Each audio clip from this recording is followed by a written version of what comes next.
October 14th, 2020. This Lake of the Woods 5-rose flower grain elevator is all that's left of Cameron, Manitoba. It's literally in a field with oil derricks.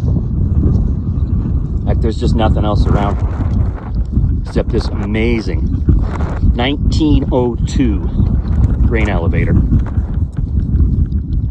That was sure worth coming to Manitoba, boy.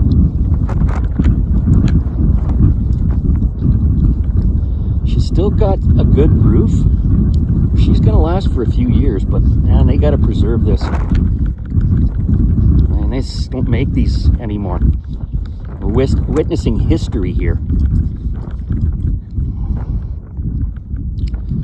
All that's left is this grain elevator in Cameron, Manitoba.